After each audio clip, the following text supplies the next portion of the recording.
Welcome to the Tristan channel. Now, okay, I did some videos explaining and defending points in Snyder's Man of Steel, etc. Now, I saw this video and all I can say is I couldn't have found a better way to put it when describing the difference between Cavill's Superman and David's Superman. So, I made some notes with this video. The video is by Shine Comics, and the video is called "Why Henry Cavill's Superman is Objectively Better Than David Cornsweet's Superman." So the link is in the channel in the description below. So and a link to the video is there also, so you can watch it raw. So yeah, let's have a look. James Gunn fans are pretty toxic. I made multiple videos across my platforms posing very legitimate criticisms for this movie that I wanted to like, but people accused me of rage baiting, people called me a Snyder cultist, people said I'm not a Superman fan. Like, bro, these weirdos were even getting mad at me because I was kind of promoting, you know, the Fortnite skins that they made of this movie. So with that point there, I basically put here in my notes, exactly, it was Gunn fans that first put me off the new film and made me automatically hate it and not want to see it. Kind of self-sabotage, me thinks there, especially for their cause, you know what I mean? It also makes it hard for me to want... what have I put? Oh yeah, also makes it hard for me to want it to succeed. Also, there's no such thing as a Snyder bro. What it comes down to is Warner Brothers promised DC fans a Justice League Endgame, or that equivalent, that's, you know what I mean, that sort of film series, and then binned it and mistreated Cavill. They kicked him to the curb. Now, if Disney did that to the Avengers, people would have been livid, yeah. Also, even a lot of fans were disappointed with the new Superman film.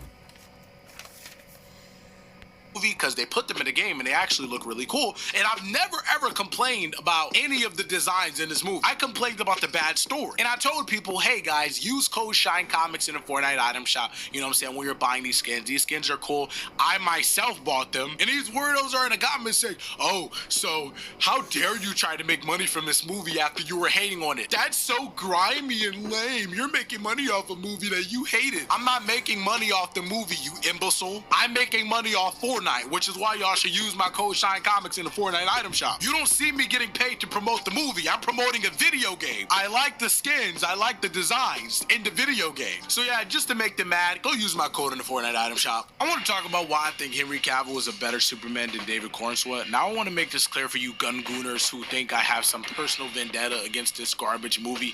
I promise you, I don't actually hate David Cornsweet as Superman. I think he's a solid actor. I think he looks like Superman. I think he did a decent job as Superman. It could have been better if he had a, greater script. But there's something about Cavill's Superman that just feels more... See, if you see my review, I told you what, about it. I gave it 6 or 7, so, I don't hate it. I think it was just, wasn't well written, it wasn't worth the hype, it was a bit meh.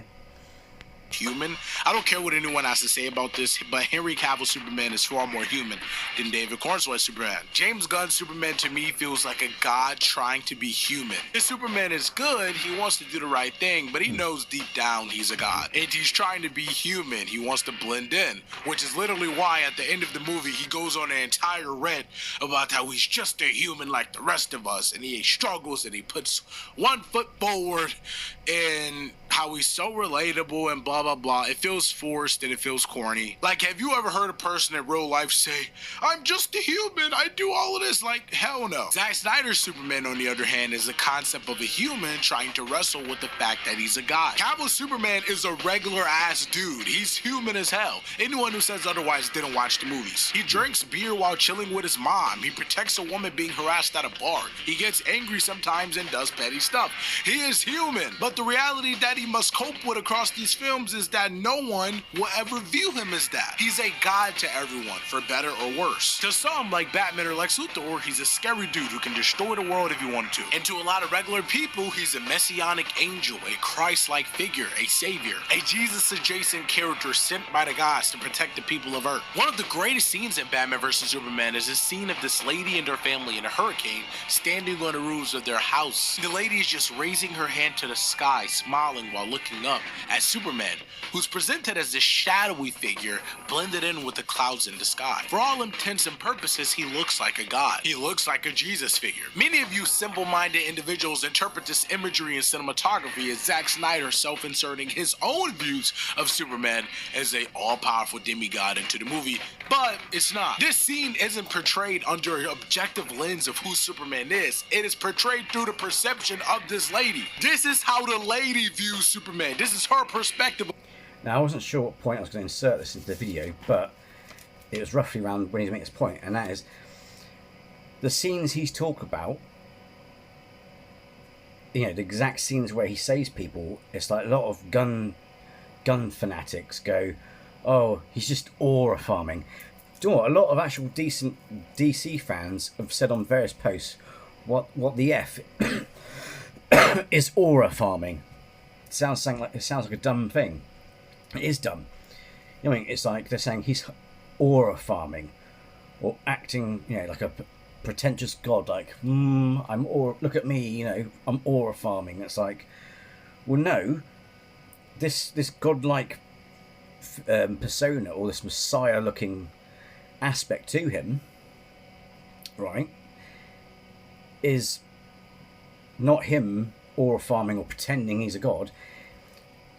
In terms of cinematography, Snyder is showing you through the lens. Yeah?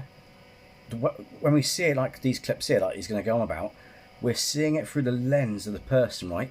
Like this woman, you know, you're trapped on the roof, you think you're going to die, all hope is lost, and then, you know, you're literally going to go, you know, I'm going to die, you know, and then you see this godlike being.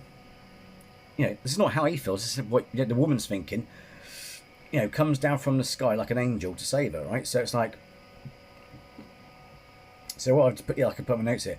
Snyder is showing us how people see Superman, not how Superman sees himself, and it's obvious in this film. If you actually watch these films, it's obvious. You know, and it's quite painful and stupid that people couldn't grasp this. It's just cinematography. It's like watching this film. If you're clever, you know, intelligent enough, you'll notice it, and I'm sure a lot of you noticed it as well. You know what I mean? He's not acting like a messiah. People see him as one, and he'll also point out another scene as well about the fact that it's like every time he saves people, there's a disappointed look on his face because he's only trying to do the right thing. He's not asking to be worshipped. You know what I mean? Of what Superman is. To her, he's a god, he's an angel, he's a savior, and any one of us would perceive Superman in the same light. But we also get a dark, polar opposite of this scene, except it's through Batman's perspective instead of the ladies. The scene is beautiful, it's shot the exact same way, the same beautiful cinematography, but it's a lot darker, it's more sinister. It's raining, it's dark, Superman is in the sky, but he doesn't look super messianic and hopeful and Jesus-like. He looks like a vengeful, angry god ready to rain pain. And I think that the rain on top of him also kind of is like a reference to, you know, when Jesus, or well, God flooded the earth and, you know, killed everyone in the Bible. I think the rain also kind of plays onto that. Once again, this is not an objective view of Superman. This is how Batman is viewing him. This is Right, so again with this, yeah? Sorry. Batman's interpretation. I know you guys are used to movies telling you everything like James Gunn. I know y'all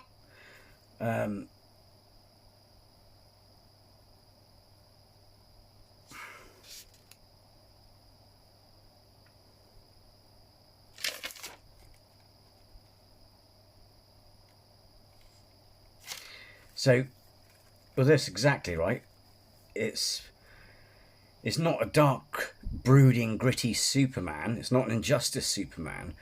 what we're seeing, this dark or sinister image or persona or whatever you want to call it, through, again, just like the lens of the woman and the people who you're saving, we're seeing it through the lens of Batman, right?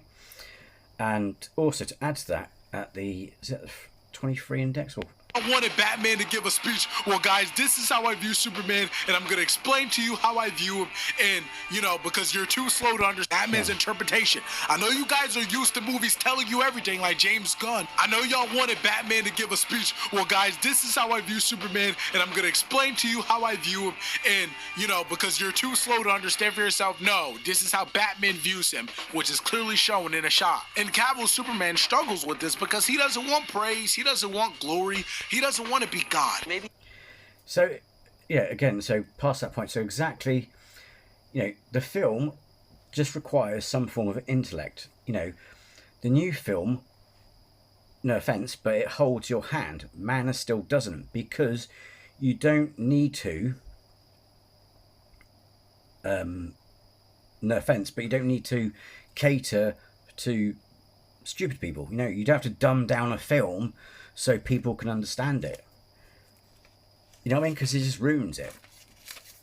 It's just, you know, it's like, I don't need a scene.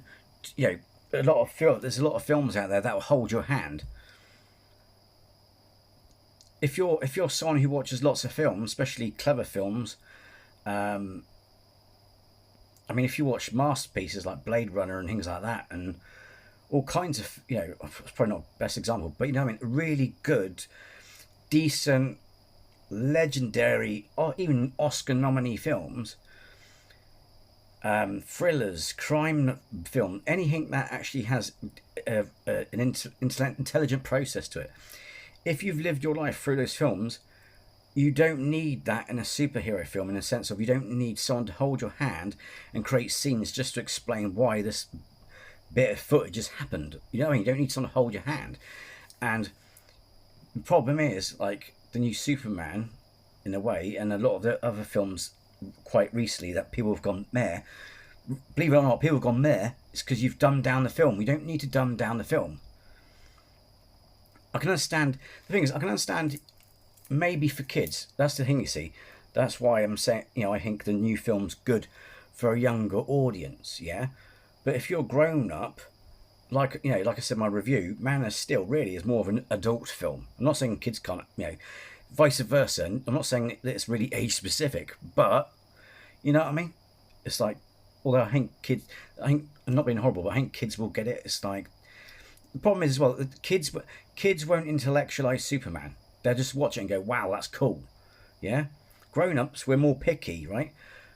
But if you're going to be picky, then it's like, yeah, but having a film, not necessarily not just Gun, but loads of films do it, where they hold your hand through it. You don't need to dumb down a film, especially a superhero film, for fuck's sake, it's a superhero film. You don't need to dumb down a film just so that people can grasp it. Oh, why did you do that? I mean, again, that's why I made those videos, because, you know, about Jonathan Kent dying and all these other all those other videos explain it. It's like, could you not grasp the people go, oh, the fact that Jonathan Kent was allowed to die in a tornado is stupid. It's because of people like that is why that when they make a new film like Superman, they have to dumb it down to make it make sense for those sort of people. Not being horrible, but no one's that fucking stupid. And judging by the comments in a lot of some of the DC groups on posts, people will be brave enough to go, well, actually, this is how I saw it. And they got laughing emojis, but guess what? They were pretty spot on. And it comes down to the fact that he wanted to die to protect his son's secret. He sacrificed it. He wanted him to have a future. It's like, we've seen him, and the joke is, and people say, oh, if you don't like the new film, you're not a real Superman fan. Not being funny, if you're a real Superman fan, you know the dangers of people knowing his secret. You know what that'll do to his life, let alone the people around him. Yeah? In some point in the future, I think Smallville said it, the TV said, some point in the future, he'll probably come out as, I am Superman Clark Kent. because he's outlived most of his family members. There's no one in the family they could hurt. And not only that, you know, if you look at his kids have superpowers. It's like, yeah, come for my kids. They'll probably beat you up as more than I would. You know what I mean? So when it gets to a point in the future where he doesn't have to worry about it, then yeah, he comes out, so to speak. But it's just bloody stupid. And plus, that's like day one. And the thing is, what's stupid about it, to be fair, you know, I mean, a fair assessment, is you're slagging Cavill Superman off. He's not even Superman yet, right? Oh, he can run faster than the Flash. It's like, it wasn't until the events of Man of Steel and Batman v Superman where he had to push himself, right, to the limits, that he didn't know his full potential. There's all kinds of factors in it which make that claim dumb. Oh yeah, incidentally as well, he wasn't quite himself when he got resurrected. It was Lois that snapped him back in, right? So he's not even aware that he's going faster than the same speed as a Flash. He's just following a mechanism or an instinct to attack. You know what I mean? But there's so many things like, I could have saved. So if you don't understand that scene, you're an idiot, right? Same with the Martha scene. If you don't understand that, idiot. No offense, but it's not hard to understand it, right? And I know those of you who are subscribed to this channel get that. But you know, this videos for the benefit of those at the back who go, you know what I mean? And I know it sounds condescending, but it's not that hard. Trust me, there are a lot more films that are way more confusing. And the thing about, oh, he didn't save the people in the courtroom because of the bomb. It's like, it's cased in lead. I could go back to any Superman cartoon or film and say the exact same argument. Oh, why didn't he do that? And the thing is, right, ladies and gentlemen, put your emotions to one side, look at all the criticisms they said of Man of Steel, and apply that to every Superman cartoon and film. And guess what? You'll find, and I know you'll agree, if you can separate the intellectual discussion and your emotion to one side, your ego, and separate them, right? And look at it objectively, you could say that about every freaking Superman, right? But they don't. They only do it because it's Cavill. And it's quite disgusting, really, because when Cavill was Superman, everyone worshipped him. But as soon as he got kicked to the curb, they turned on him. It's terrible. But anyway, rant over. But anyway, so yeah, so it's kind of like the film shouldn't need to hold your hand. Anyway. He's not some sort of devil or Jesus character. It's gone. I know y'all wanted Batman to give a speech. Well, guys, this is how I view Superman, and I'm going to explain to you how I view him. And, you know, because... Incidentally, which I didn't add to my notes, which has just popped up, because these are basically notes and points that I want to forget, but, you know, I'll throw them over. But the funny thing is, he does explain. I mean, apart from the fact that, don't forget, this is... thing as well, people were blaming Zack Snyder. Chris Nolan and David Goyer wrote the script for this and the screenplay, and they got it from the work of Frank Miller. So it's a combination of two. All Snyder did, WB hired these people. All Snyder did was do his job as director. You can't blame him for doing a crap job. All he did is goes, okay, this is the blueprint you want me to execute. I'll do it. Yeah. And incidentally, when Joss Whedon did Justice League, it flopped. And then when they released the Snyder Cut, which they should have released in the cinema, it got 96% fucking rating, public approval. And that's Snyder in the driving seat. Kind of tells you something, isn't it? It's like, when he does it, it's good. When everyone else does it, you know what I mean? If he's allowed control, you can tell the difference there. But it's still good. But he does pretty much... you know, so it's a Batman that's lost his way. He's gone dark. He even says in the film, you know, if you live long enough in Gotham, you know what I mean? He's lost his Robert. He's lost everything, yeah? He's a broken man. Even the fucking manor's been burnt down. I'm not sure if that's a nod to Christian Bale's Batman. Who knows? They never explain that. But, well, I never got a fucking chance to. But he's lost everything. And it's like... And the funny thing is, here we go. Sorry, but it's all important. To explain it easier, right? Andrew Garfield's Spider-Man explained to to Tom Holland's Spider-Man how he went down the dark path and he turned dark and he didn't pull his punches. That's what happened to this Batman. He's an older Batman who went, fuck it, I've had enough. Bish bash bosh. Right? And he actually explains to Alfred. Alfred, believe it or not, says to him, look, you know, what are you doing, Master Bruce? You know, he's worried, he's genuinely concerned. He said to Alfred, he actually says flat out, he goes, if there's a 1% chance that he could destroy this planet, we can't risk that. You know what I mean? You don't need to have a half-hour, you don't, like he said, you don't need films to hold your hand. If the Man of Steel is too hard for you to understand, then oh my god, what sort of films that, you know, and I don't mean to offend people, but I'm sure can you not understand? One, it's a superhero film. Stop taking it seriously, you weird people. It's like me getting upset about certain things about Star Wars. It's a fictional, it's a fancy, it's a film. But I just, and you're saying, yeah, but if it's that, why are you doing these videos? It's because I just hate the disrespect and I hate bullshit. You know what I mean? It's like, and the thing is, well, I've been bullied and abused and assaulted by gun fans because you're not allowed to like it. I didn't say I didn't like it. I said I gave it a 6 to 7. It wasn't worth the hype. And someone said to me, he goes, not being horrible, but James Gunn needs to stop being in the spotlight all the time. All these PRs. It just seems to be centered on James Gunn. It's like, push Superman out. He should be in the camera. In the film, it should be more Superman. Anyway, we'll get to it. Anyway. You're too slow to understand for yourself. No, this is how Batman views him, which is clearly shown in a shot. In Cavill's Superman... I don't mean to sound condescending, but it is frustrating because the reason why films turn out to be shit is because they have had to dumb them down. Yeah? If you're like me, who like this, like before they invented the sequel to fucking Blade Runner, the first Blade Runner, which was sacrilege.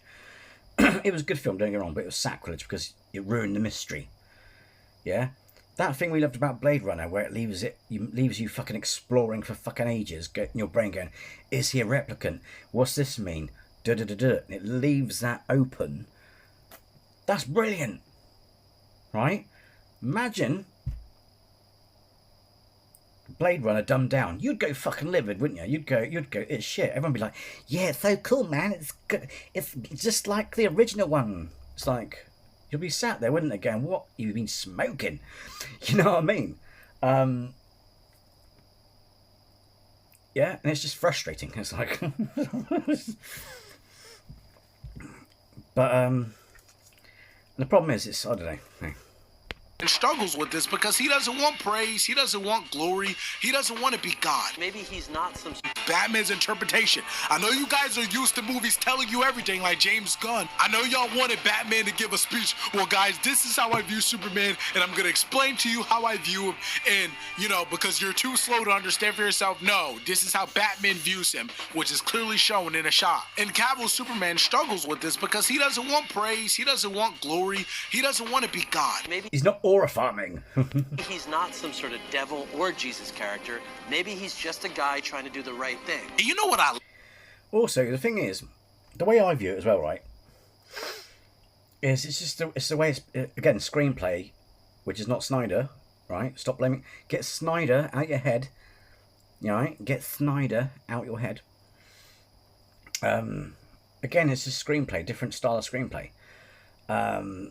Which is funny as well, because the thing is, people love the Dark Knight trilogy, right?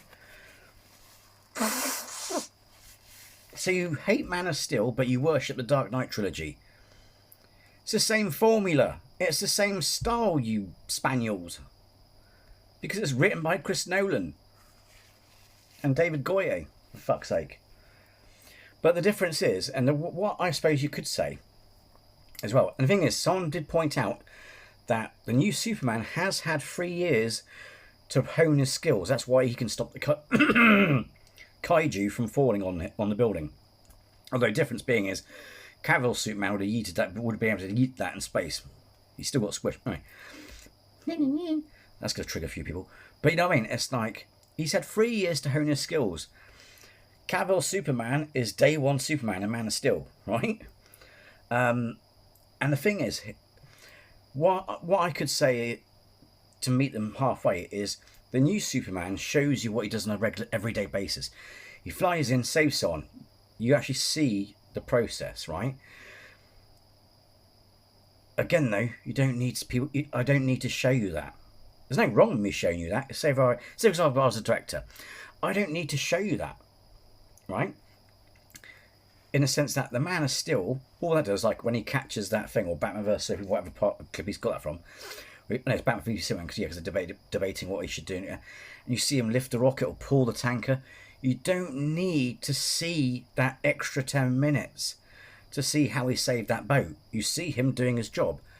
You don't need people, again, you don't need them to hold your hand. You go, wow, he saved that rocket. Ow, wow, he saved that city from the flood or whatever. You don't need to see the whole thing. The new Superman shows you the whole process, which is all right. There's nothing wrong with that. But you can't say that Henry Cavill's Superman does not save people. He saves a fuck ton of people. There's even a little... I'm not sure if it shows you in this video or some other video watched, but in a newspaper clipping as well, and it shows you how powerful he is. Because he does basically what Christopher Reeve does. There's a newspaper clipping saying Superman saves this location, I can't remember the place it was, by lifting the tectonic plates. You know, in the... Is it Superman 2, the nuclear bombs? No, Superman 1, where he goes back in time. But he goes underneath the thing and lifts... He's in lava and he's lifting up the tectonic plate. Henry Cavill's Superman does that in one of those films. But you don't see it happen. You just see it in a newspaper clipping. So he's saving so many people. And he was saving people before he donned the outfit. He's not aura farming. Again, it's how... You know, the way it's been shot is we're seeing it through the eyes of the people. You know, he's just a guy doing the right thing, which is exactly what David Cornsweat's Superman's doing. We're seeing it through their eyes, not his eyes. So he's not aura farming. It's like, you know, if I was to depict an angel, or Midnight Mass, you know, when he sees that, if you haven't seen it, then go watch it. But if you have seen it, you know that bit where he sees the vampire in the cave, he thinks it's an angel. So in his eyes, he sees this halo. It's not actually there, but he sees it. It's the same sort of thing, yeah? He's not aura farming. We're looking at Superman through the eyes of the people who are being saved.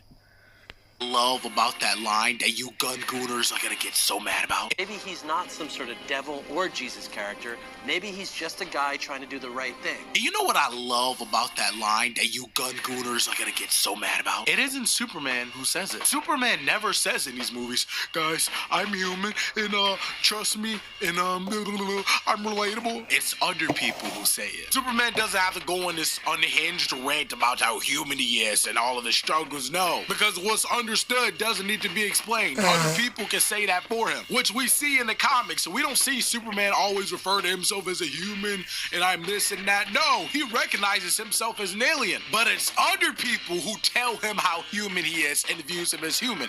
That's good writing, but that's not what James Gunn gives us. Now, Gunn's Superman saves a lot of people in this movie, but he never actually connects with the people he saves, not in a way that's memorable. It would have been cool to see Superman save people that he knows is Clark Kent, but they don't know he's Superman. You know, kind of the play on the fact that he's unrecognizable, you know, between Superman and Clark Kent. But Lois Lane already knows he's Superman, and this is by design so that James doesn't have to put in any work of actually developing these characters and their relations from the ground up. This movie is just lame and boring. Like, this Superman doesn't even save any kids from my recollection. Zack Snyder's Superman doesn't save as many people as James Gunn's Superman. I mean, he's a bit more harsh. I mean, to be fair, my review's a lot more friendlier, but you know, but the thing is, this whole video, he puts a lot of things about it in a better way I ever could. But when he does save people, it actually means something. You actually get to feel the emotion behind it. It's not a throwaway scene. A standout saving scene that no one talks about is how... See, I don't... That's the other thing as well. It just... It felt empty. The whole film felt empty. I know it sounds horrible, but I don't mean that necessarily in a bad way. I just didn't get any emotion from it.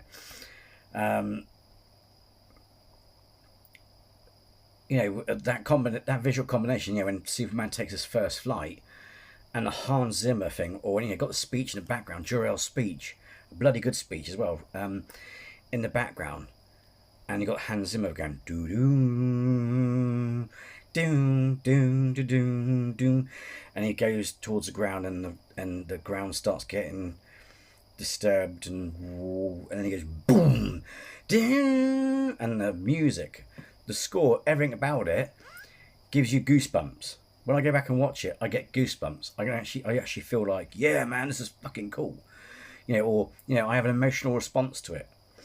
I didn't get that from Superman, the new Superman. You know what I mean? It's still an okay film, but I just didn't get any adrenaline from it or emotion from it. There's not just good act. I mean, there's global nominee actors in Man of Steel as well that you can't fault, like Kevin Costner. There's some really top grade actors in there who give a good performance. I'm not saying these ones. I'm not saying the new actors are. This cast and the new ones crap. But what I mean is that combination of a good cast, a good fucking good, amazing score, and all that, and cinematography, all of it, it just makes you feel something. Makes you go, whoa, yeah, that you feel it. So if it's a powerful scene, you feel that power. If it's an emotional scene, you feel the emotion. But I didn't feel that at all from the new film. I felt like some bits were just more nostalgia. It was too busy. It was believe it or not, and I find this, and it just popped into my head right now. But I thought about this the other day, and other people have said it. It's nothing about the new Superman film. Do you know the reason why Man of Steel became successful? Everyone loves Christopher Reeves, right? There's nothing wrong with Christopher Reeves. He's the GOAT. He's the number one. And a lot of people who love Christopher... I've seen people do first reactions to Christopher Reeve Superman. And they... At first, their Superman was Henry Cavill. They worshipped him, yeah? More than me, yeah? More than Snyder. More than the Snyder Bros. They worshipped Henry Cavill, and then they went back and watched Christopher Reeves, and Christopher Reeves stole the trophy, yeah? And, but here's the thing. The reason why Man of Steel worked is because people like them. It's like, it's the same reason why... Well, per se, the reason why people like The Dark Knight is because it didn't go backwards. There's nothing wrong with Reeves, but it's dated, yeah? There's a lot of people who complain about, oh yeah, it's good, but it's out of date. It's a classic, but it's of its time, 80s, yeah? 70s, late 70s, 80s, right? And Cavill gave them a modern Superman. But now you're going back in style to the 80s. Nothing wrong with that. And also, yeah, it does align with some of the comics. There's nothing wrong with that. But all you're doing is giving nostalgia vibes. You're not actually making... You know what I mean? Superman literally saves Lex Luthor, but when he does save people, it actually means something. You actually get to feel the emotion behind it. It's not a throwaway scene. A standout saving scene that no one talks about is how Superman literally saves Lex Luthor's life from Doomsday. It's a call back to a previous scene where Lex Luthor says, "No man in the sky intervened when I was a boy to deliver me from Daddy's fist and abominations." But it's Superman who saves him from a fist and abomination. Meanwhile, in a new James Gunn movie, Superman doesn't save Lex Luthor from getting eaten by Crypto. Crypto attacks him and beats him, and it's really, really brutal. I'm not gonna lie. Superman. So this, like I said, this one, like I said, hands up. I confess that I did not spot this one, and it's well spotted. See, Lex is an evil scumbag, right? And people go, "Oh, it's justified that he's evil." So that thing is not being horrible though. The bit where Crypto attacks him ruined the moment for me. I don't mind the speech that Superman gave, right? You got Lex slagging him off, and then Superman comes back with that, right? To be fair, I didn't mind that. I didn't mind that really. That moment probably would have been received better if the dog didn't ruin it at the end, because there's a split second, whether it's intentional or not, it's up to interpretation, I suppose, where Lex kind of understands it. Then the dog attacks him, and guess what? He goes back to look at Superman, and he goes back to being pissed off. It's like, I'm not saying it would have happened, but there might have been a chance that Clark or Superman would have got through to Lex in that moment. Because yeah, he's an evil psychopath narcissist, but he's allegedly supposed to be the most clever man in the DC universe. Allegedly, well, he's a genius, you know what I mean? So it's like, it ruined that moment. It's like you're inserting humour in the wrong points of the film. You're ruining good points of the film. The dog's great, yeah, but you're inserting the dog in the wrong moments of the film. You're upsetting what could potentially be good, be heartfelt moments or powerful moments because you've thrown in a joke. You know what I mean? And it's annoying because James Gunn, when it comes to Guardians of the Galaxy, is good with humour. But it seems either forced or over too much or badly slotted in. You know what I mean? So it's not that it's crap. It's just that probably not the best time to put that there. You know what I mean? So don't take that as an attack or hate or that. It's just that, come on, you don't have to keep drowning it in. There's nothing wrong. It's like again, compare it. Go back and watch Guardians of the Galaxy. The humour and just compare them. The pattern of the humour is different and it's not forced or, you know, it works. And then you look at Superman, it's just like, that's not really, it doesn't feel like James Gunn. It looks like, it's like, what are you doing, mate? You know what I mean? But, so yeah, so it's like Lex is an evil scumbag. But here's the thing. He's also a human being. And the thing is, people always complain, oh, like they say about Cavill, oh, he didn't save people, or he didn't save everyone, right? Which he does, it's just that they don't need to keep on showing everything. The fact that he catches that, and you only have to do like 1 second things of him pulling, you'd have to show a whole scene of him, you know what I mean, doing stuff. But here's the thing, evil scumbag, he saves an evil scumbag from getting hit by Doomsday, right? And it's like, yeah, he's an evil scumbag, but at the same time, there could be the possibility that he was like that because he was hit as a child. And the basis what I put, right? So this is, yeah, so right, Lex is an evil scumbag and got hit as a child, and Superman, who people claim is dark, etc., could have easily just let Doomsday, squash him, smash him out of existence. But he saves Lex because he's Superman, and because Lex maybe is the way he is due to child abuse. He could be messed up and screwed up because of child abuse. But either way, he still saves Lex because he's Superman. People go, oh no, but the thing is, they let the dog slide because it's like, oh, he deserved it, he was cruel to the dog. Makes a difference. You know what I mean? And if I was trying to reason with someone, I would be frustrated if that happened as well. You know what I mean? It's like he's been telling the dog off at moments, and it's like, I'd be very frustrated. It's like, I'm trying to get through to this twat in front of me who's been trying to undo me and destroy me, whatever, and then the dog comes in and just shits on it. It's like, come on, man. It's like, Crypto, seriously? You know what I mean? So I know it's and the thing is, people go, yeah, it's just a dog.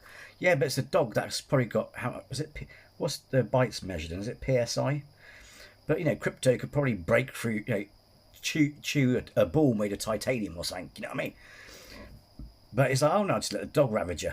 It's like, but people are saying, this and that, the other. But he saves Lex because that's what Superman does. Again, why? He's the Boy Scout. People go, Batman doesn't kill. The only reason why Batman doesn't kill is because it's no longer politically correct for him to do so. He used to be like Punisher, but then parents complained that Batman may be getting kids into guns and all that sort of stuff. So they made him PC. Although, like I said in the other videos, I'm pretty sure a grappling hook to the chest would kill you. So people still die because of Batman. But that's the difference. Because Batman has to get his hands dirty because Gotham is that messed up, right? It's that dark, it's that bad, and the police, and the only way you can do it is get rid of them like that, right? But they can't. The police can't because they're held by a set of laws. Miranda, plus the courts are corrupt. You know how bad Gotham is. I shouldn't have to explain it to you. And that's why Batman does the dirty work. He's the Dark Knight. He does the dirty jobs that we can't. He takes it for us, right? He's not a White Knight, he's a Dark Knight, yeah? And Superman abides by morals and laws and whatever. He goes, oh no, Batman wants to Batman wants to chuck him off the top of a skyscraper. Superman goes, no, we should take him in. Two things though, to be fair. Thing is like, so but Superman wants to take him in. He wants to do things the right way. Batman understands the grey. Superman always likes to see the good in people, or likes to see the good in things. Superman, he likes to see the good things.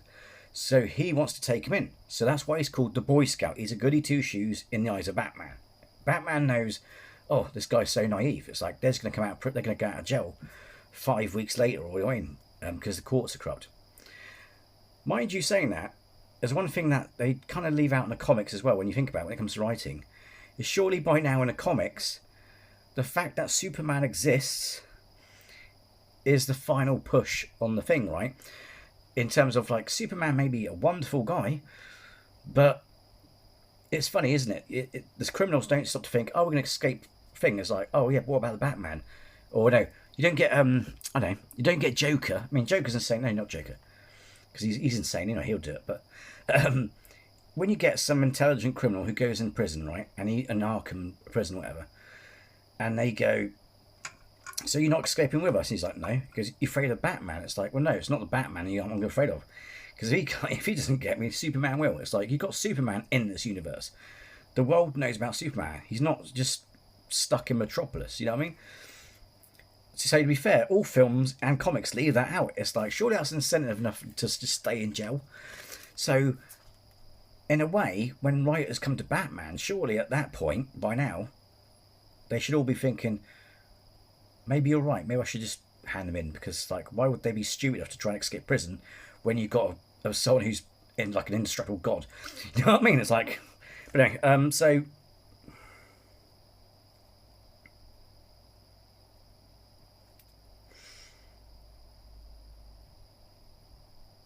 the further notes here. So he didn't save Lex from the dog. Ironic, yes, Lex is an evil, etc., and killed someone, murderer and stuff, but still, Superman would save him, not let him get attacked by a dog or get killed by anyone else. Again, he still saved him. Let's not beat around that bush. That punch, and I think there's various videos you can go and watch where they worked out what happens if Superman did actually hit you at full full whack. I think it's like basically you bet your atoms. It's phenomenal, I'll tell you, because they worked out. I know it's fictional, but it's still fascinating. It's like if he could lift tectonic plates, you take all his feet, work out what that is in newtons or whatever it is. Yeah, basically, if Superman hit you before his fist even connects, your atoms literally explode.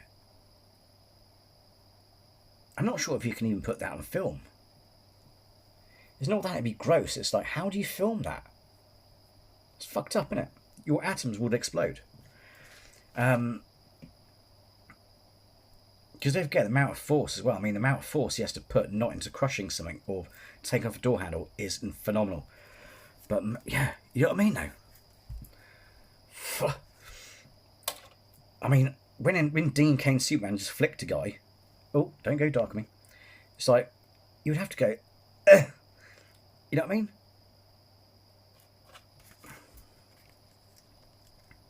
See, the problem is you can pick holes in all these films in a way as well. I mean, seriously, it's like when people go, Superman's holding back. See, the other thing you could say, a lot of people said he's holding back in the new Superman. In defense of the new Superman, although to be fair, Cavill Superman was holding back, but he still did not get injured. It took other Kryptonians to injure him and Batman to infect him with kryptonite. He still could take a walloping, and that's what people loved about it. It's like, why the fuck? But in any film that's got Superman, to be fair, if you actually understood what it took for him to, it's like a counter force, if it makes sense. You're putting a lot of to not, break something that you're grabbing. It's fucked up, man. It's so it's so silly. When you actually look at the science of it, it's just so silly. That's why it's like, really, people just fucking, no. and said, stop, stop, stop. But he doesn't actually intervene. Like, just imagine if your dog went up to attack an infant. Are you just gonna yell, stop, stop? Or are you gonna actually go grab the damn dog? Another scene I really love is if Superman saved. And trust me, I've owned a dog, and that is one of the things that pisses everyone off, including fellow dog owners, because the thing is, right, your dog will be put down. And guess what? Any dog trainer will tell you it's not the dog's fault. There's no such thing as a bad dog. It's a bad owner. Some dogs are slightly by nature a bit tetchy, but that's because our fault. Again, still human nature, still human fault because we bred them. We mixed certain breeds, like some were notorious fighting dogs. We breed them together, that which is careless. But again, that's human fault, not the dog fault.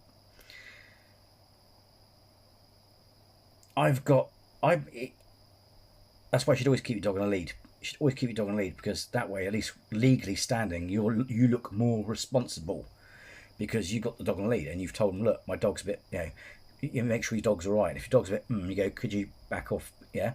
But if their dog's off the lead and being a twat, that's their fault.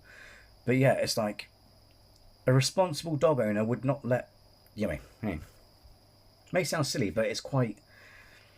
If you want to make something relatable. That is, and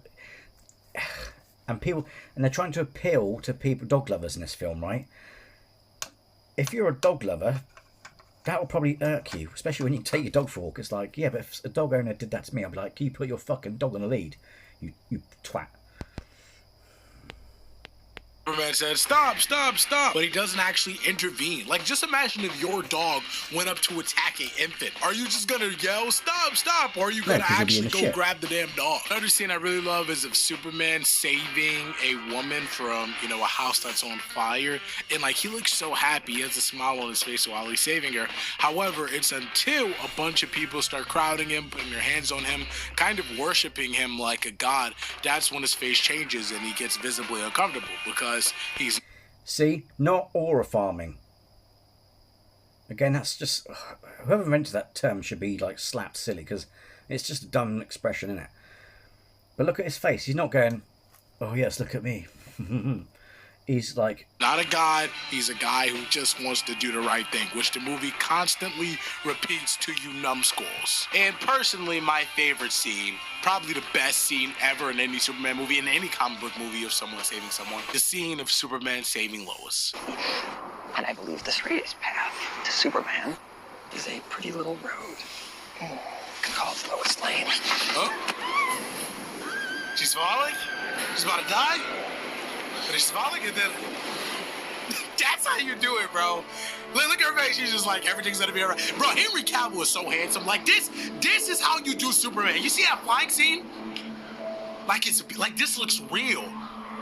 Like, he steadily flies her to the ground. Beautiful. You came back.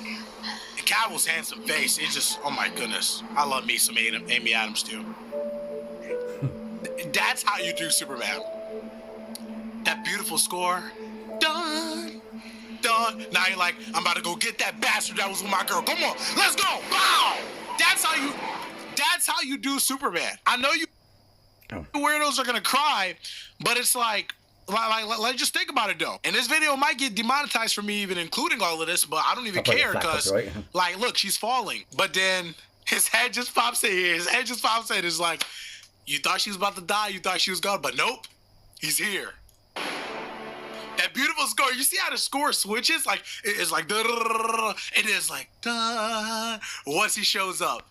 And I'll go into more about it in a second, but the way he can, the control as well, because a lot of people were saying about Whiplash, even the new Superman, about Whiplash and shit like that, but we'll get into that in a second. Because in that bit there, he's actually controlled his speed. So he's fallen at the speed of gravity, they term it? But he's slowly, gently gone, pop, at the right speed. He's not just gone whoosh, but he does that. He does do it later scene, but I'll explain it in a sec. And then you see her face. It's like, wow, everything's gonna be all right now. Duh. Look at his face. He has a slight smirk, like, baby girl, it's gonna be all right. Don't even worry about it. You don't gotta be you don't gotta be making dumb jokes. All he needs is just a slight smile, like, baby girl, I got you. I ain't gonna lie, no Diddy, bro. I would love to fall off a building and just be saved by him like this. He can't even look at me like that. No Diddy, bro. No Diddy. Whoa, This bit's I funny. did not mean to include all that in there. Let's get back to the video. Zack Snyder makes you feel the emotion of Superman saves. Like how much it matters to the person being saved, how much it matters to Superman. James Gunn treats it like a corny joke. The boy in the Superman movie who was holding up a flag of him never even... Alright, before it gets to that bit is crucial. Hang on, where is it?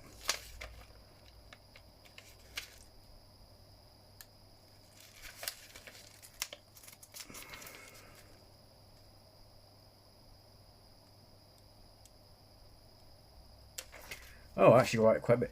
Yeah, so for this bit, that bit, saving Lois scene, right? So yeah, the flying looks just as real as Reeves' Superman, and even more realistic than the new one.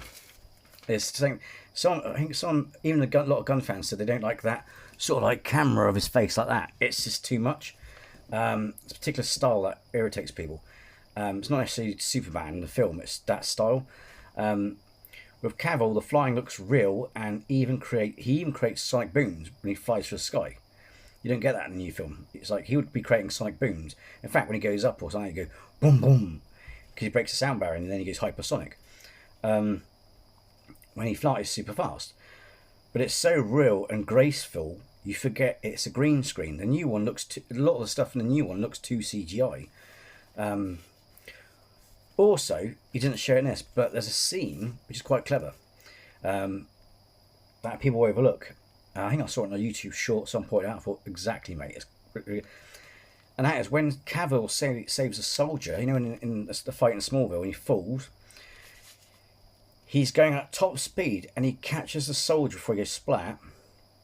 But here's the thing: he does a spiral or a twist that reduces. Someone actually goes, when you think about it, it actually reduces the force on the soldier. And you know, it looks more realistic. And yeah, it's a comic book. Yeah, it's all fantasy. It's all comic book. But the thing is, people will watch it like the new Superman and go, "Oh, I'm pretty sure Whiplash would have killed them." And don't get me wrong, it applies to Christopher Reeves as well, the same way he caught people and stuff like that.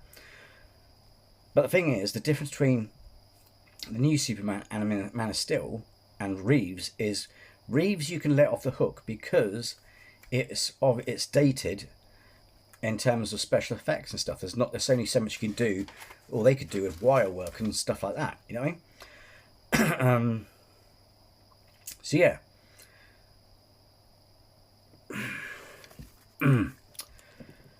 That's all I have to say on that. But yeah, it's like, you know, because people, I think it's a lot of people go, when he shields a kid, whiplash, things like that. Well, yeah, but you know, that's I just had, so the bit about I had to throw that bit in about the soldier, but in general, yeah, it's like it looks really graceful, looks really cool, and stuff like that. But that's also an interesting thing to point out as well. It's not really a criticism towards the new film, but that's an interesting one to point out as well. The little nuances where he does a twist when he catches the soldier. When if you notice when Henry Cavill saves someone at top, he goes at really stupid speed, catches someone. He actually does a thing that produces the force. It's quite clever. Anyway. How much it matters to the person being saved, how much it matters to Superman. James Gunn treats it like a corny joke. The boy in the Superman movie who was holding up a flag of him never even had an interaction with Superman. He was screaming Superman's name, but he got the Justice Gang instead. And some of you idiots were saying, well, the point of this scene is that Superman inspired the Justice Gang to help the people.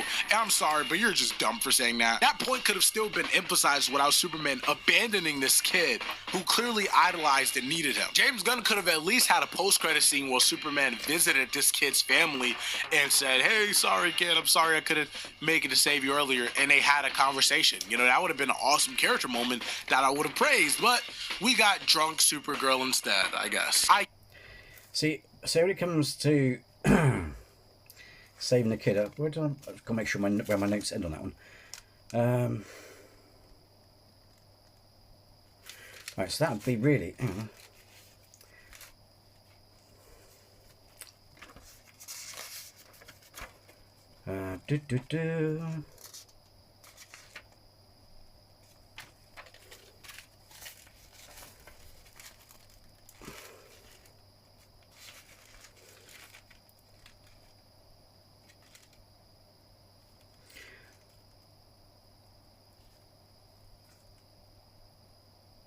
Okay, my notes may not make sense when I read them to you, but because I did an outro.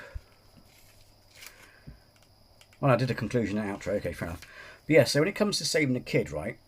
So, what's he put here? Get it. Superman was fighting Ultraman at the time, but he still could have heard the boy's screams for his name without Superman abandoning this kid who clearly idolized and needed him. James Gunn could have at least had a post-credit scene where Superman visited this kid's family and said, hey, sorry kid, I'm sorry I couldn't make it to save you earlier, and they had a conversation. You know, that would have been an awesome character moment that I would have praised, but we got drunk Supergirl instead, I guess. I get it. Superman was fighting Ultraman at the time, but he still could have heard the boy's screams for his name, which motivated him to beat Ultraman quickly and fly over to the boy. But no. And also, this emotional climax of Guy Gardner breaking his Green Lantern oath, which could have gotten him kicked from the corpse, isn't even taken seriously because he's joking the whole time. They could have added some drama and suspense to the scene, maybe having Guy Gardner get contacted by the Guardians or one of the Lanterns, I don't know, Salic or something. Them telling him, hey, you will not intervene in this war. That's breaking your oath.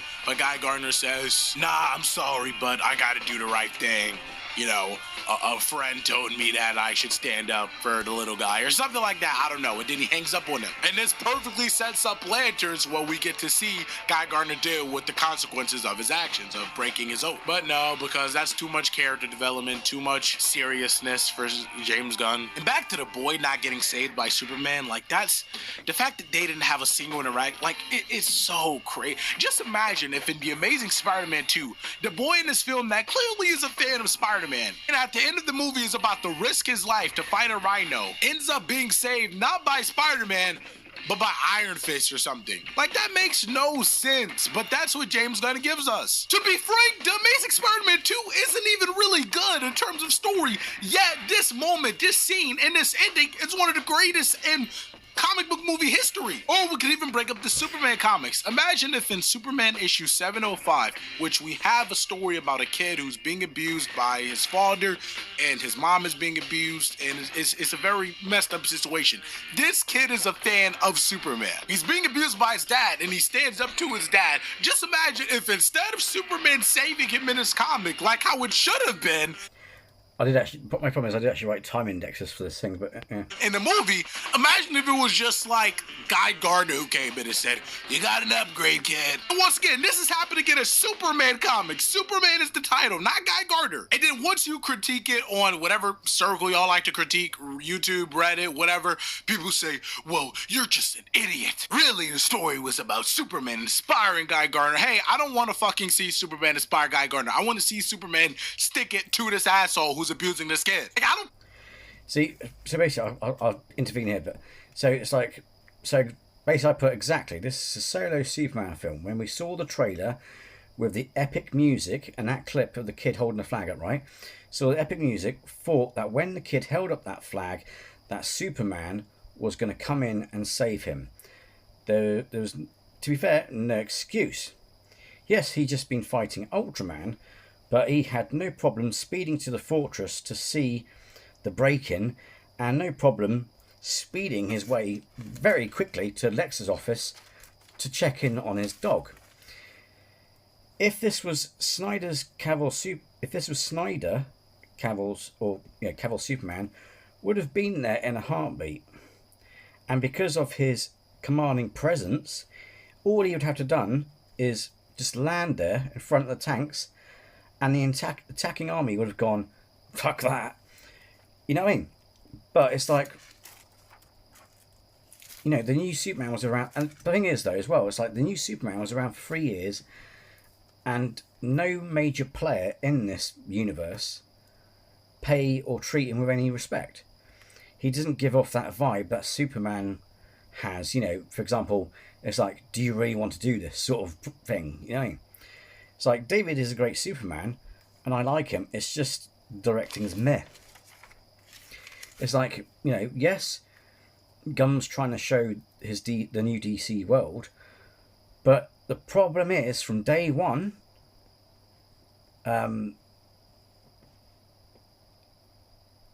it was marketed as a solo Superman movie with these side characters.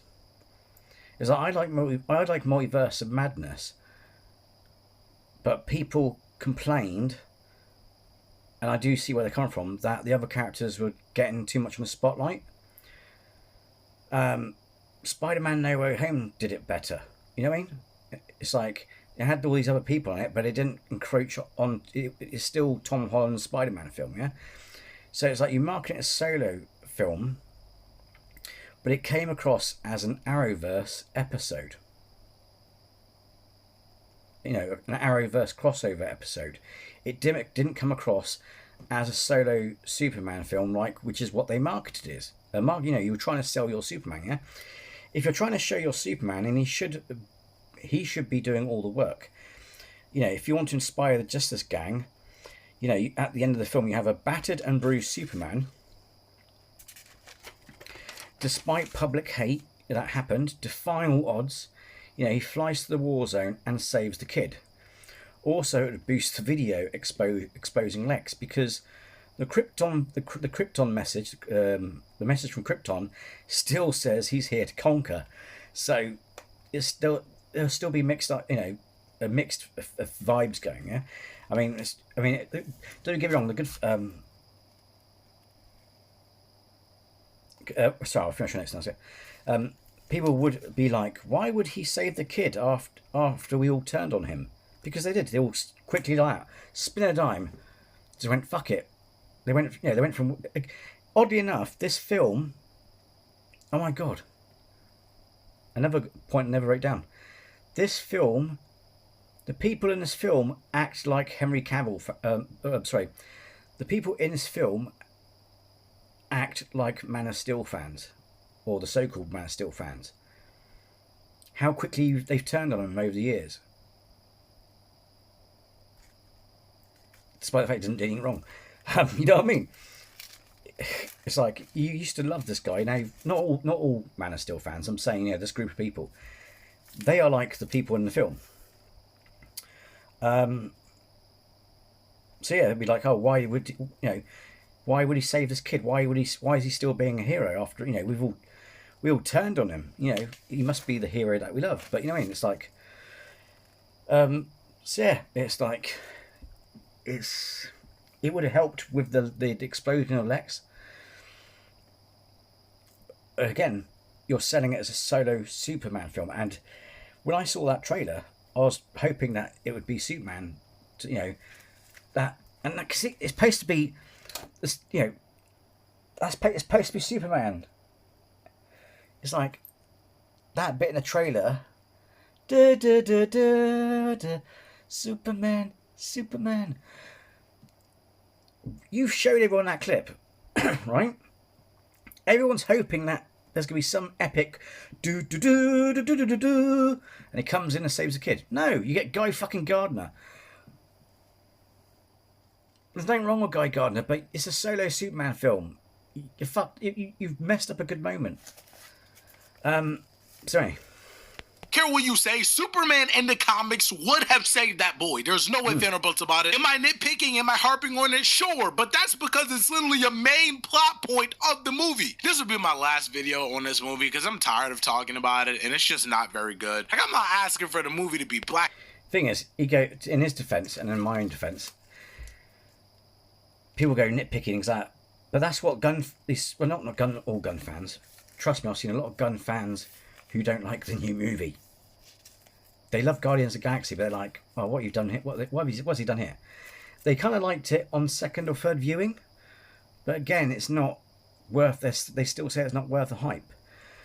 But the problem is, it's like, I mean, I wouldn't be doing these videos if I wasn't getting you know, this would be, you know, to be fair, this is going to be my last video.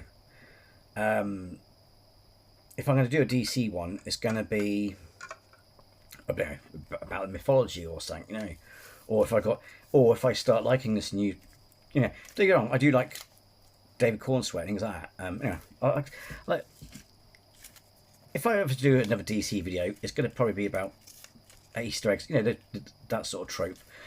But yeah, this is going to be my last one, not being nitpicky. But the problem is, it's like I wouldn't be doing these videos if I wasn't getting abuse and whatever from so-called gun fans. It's not all gun fans, it's just a minority. But it's like, yeah. But anyway, so But yeah, so with this video, I saw it and it summed it up objectively better than I could, and his points are very valid. And I do like David Superman, and I want the new DC to succeed, because I'm sick and tired of reboots. When it comes to the way the story's gone, Gunn should produce, not direct. People gone about, oh, he's a really great comic book director. Nothing personal, but things like Suicide Squad flopped. It's like, he's a good producer, but he's not a good necessarily a good director. If he direct, I mean, I know he directed Guardian stuff, but still, it's kind of like, if you watch Guardians, you'll see what I mean. They're different. It's just, well. And to be fair, I don't trust. It's not Gunn I have an issue with. I do not trust Warner Brothers. They interfere like Kathleen Kennedy did with Star Wars. It's failing internationally because people don't like it. It's because they generally don't like it, right? And there's an excuse going about lately going, oh, incidentally, fantastic. Did I put that down there? Oh, no. That's the... I'll get ahead of my own notes. But no, I wrote these down in case I didn't forget, basically. But James Gunn and Warner Brothers are making its excuse saying, oh, it's flopping internationally because of the hate towards America. Actually, to be fair, the only thing I didn't write down is probably because it's too soon. The space between Christopher Nolan's Batman and the Batman and Robin was quite... Well, it feels fucking long time, doesn't it? But there was some gap. It's like too soon. It's like you just pissed everyone off by dumping the DC Endgame, or what, the equivalent of. And the thing is, it's even what's worse is, to rub salt into the wound, is they released a Snyder Cut, and it's way better than... People go, oh, it's too long. Excuse me? Again, a minority group. A lot of people like the Snyder Cut, and you can tell because critics didn't like it. It's got a 92% popularity. It's 92%. That's brilliant compared to the Joss Whedon one. They should have gone fuck it and released the bloody the Snyder Cut. They released it anyway because thought, oh, it's only fair. No, that made it worse, because the Snyder Cut was epic, and the score and everything like that as well. I mean, oh my god. And to be fair on the new Superman,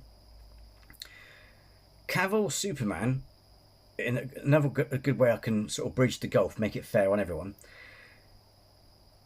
David Cornsweet is good for showing you everyday Superman. Although I don't need to see big clips. You can just see the end of it, like in Man of Steel, right? But anyway, forget that. We're just going to make it fair and square, right? He shows the good daily life of Superman. Cavill Superman is good for showing you what happens when, you're a big bad like Darkseid or Steppenwolf and you threaten the Earth.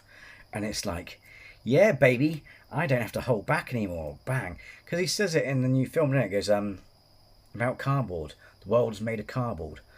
And it goes, I'm always having to hold back. But, and he says something like, with you I don't have to hold back, do I? And it's like, but here's the thing.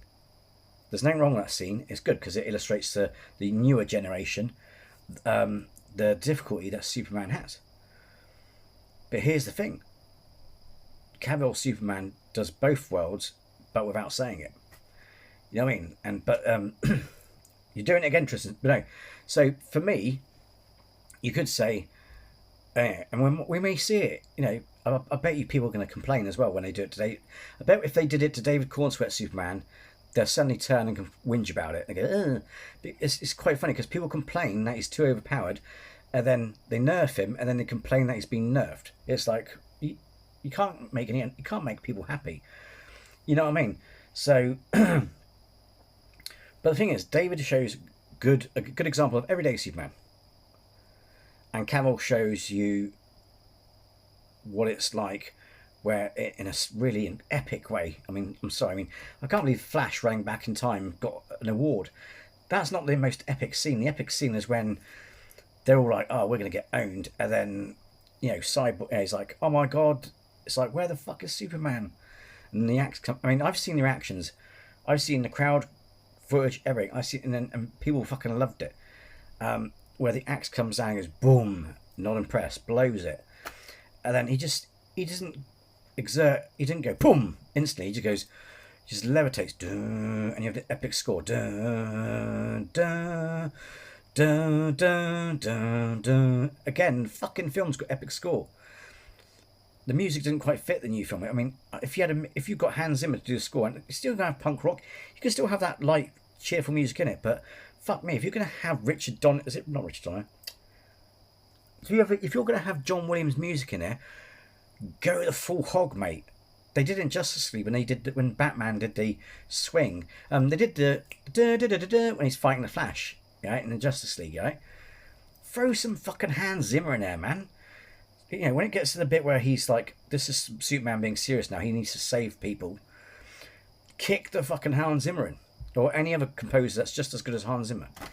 Oh, but fucking hell, they got that scene where he just floats up. His eyes go. It's like people go, "Oh, it's a bit Homelandery." Really? I think Homelander will go, "Shit." It's like Homelander gets angry like that. It's like he exaggerates his anger.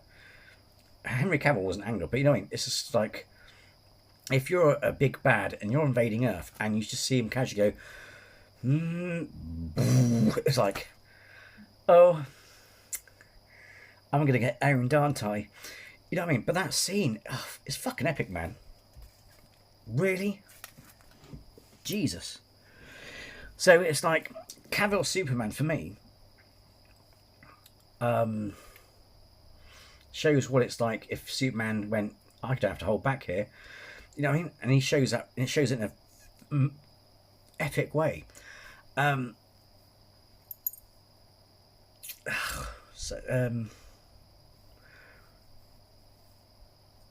know what I mean?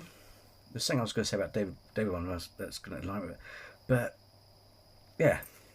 So it's like, so again, so they're saying, oh, because it's anti-America, hate for America. But the thing is, Captain America did well, and it's bullshit because there are posters of Boyega on the Star Wars posters in China. People seem to think that they got a problem with coloured people being the lead characters or something in China and Japan. It's nonsense. They're actually I used to fall for it, thinking, oh, that's that why it doesn't do so well. It's nonsense. I've seen Japanese posters with these characters on there. It's garbage. But they go, oh, it's anti-hate rhetoric. It's like Captain America did well, right, internationally, and so did Fantastic Four. Fantastic Four has done better than the Man of Steel. Not Man of Steel, fucking the new Superman. It's quite funny as well when people shit on the Man of Steel. It's like Man of Steel is another name for Superman. Do you not realise the irony and how in a metaphysical way you're saying the Man of Steel is shit? Man of Steel is a nickname or a name for Superman. I know, Jinx. I know. I'm being silly because that's your way of separating it. I know. But you know what I mean? I just think it's quite funny. It's like, Man is still shit. It's like a video when someone did, who's better? And they compared powers and stuff. And it's like, Superman beat Superman. And someone put in the comments, who would have known that Superman beat Superman? No. So, fantastic. So Captain America did well. Fantastic Four did well. If it was because of anti-American sentiment, then all of the US films currently coming out would be flopping. Like F1 and Jurassic Park. Jurassic Park's doing better than Superman. Man of Steel did very well when it entered globally. Didn't do well domestically, but did fucking amazing internationally. And believe it or not, in England, we love Henry Cavill. Oh, not make me laugh, right? This is how bad some of the fans are, right? People go, oh yeah, basically, one of the other reasons why the new Superman's better because it's played by an American. I hate to break your little bubble, but Christopher Reeve, the GOAT, is Canadian. I bet you're going to hate him now because he's Canadian. So yeah, so if it's anti-American sentiment, all American films will be flopping, but it's bollocks. They just didn't like it. They love Henry Cavill. It's like, it's, you know, when someone makes a joke about someone dying and you go, oh shit, that's a bit too soon. It's that kind of thing. People may not agree with this, and I know, like I said before, you go, oh, you're a Snyder bro.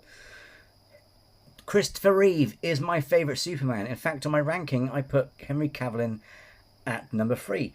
But that's because also of the screen time.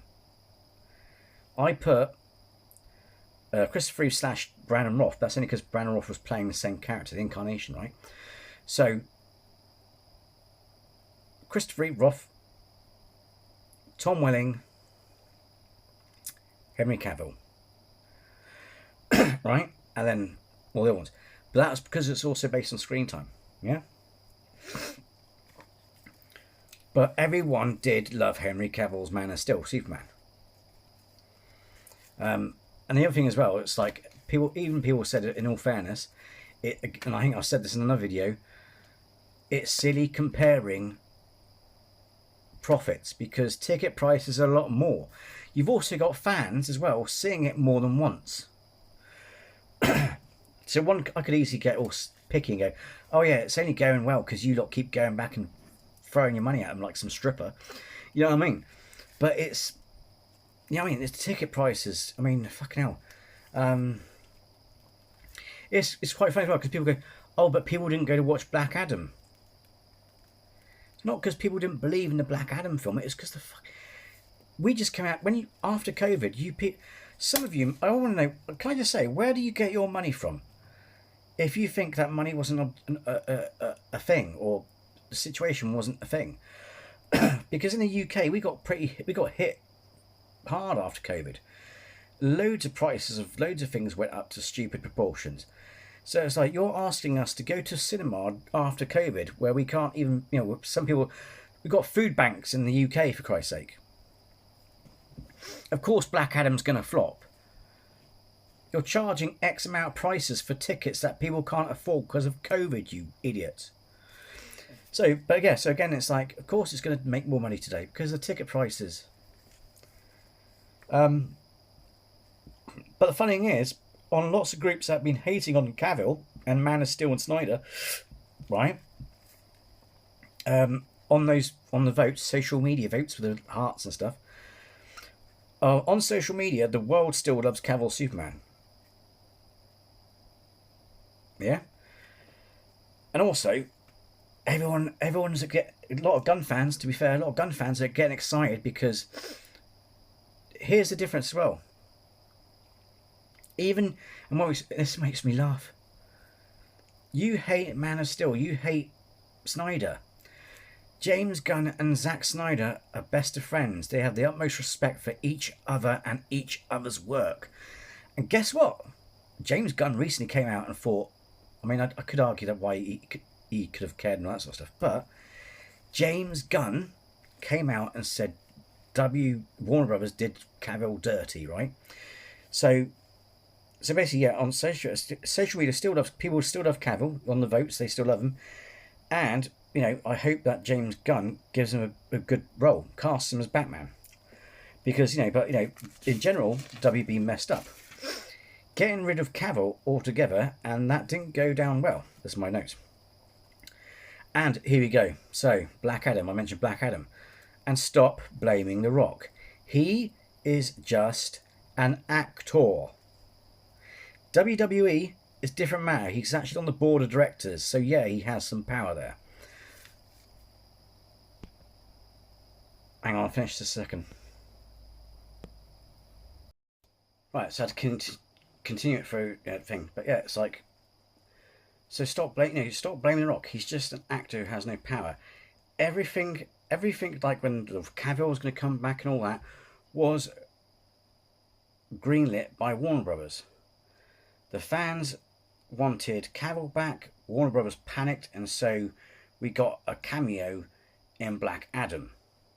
And the thing as well, it was rumoured that they were going to have a possible Man of Steel 2, which was going to have Brainiac in it. That's not definite, that's just a rumour, okay? That's just a rumour, yeah?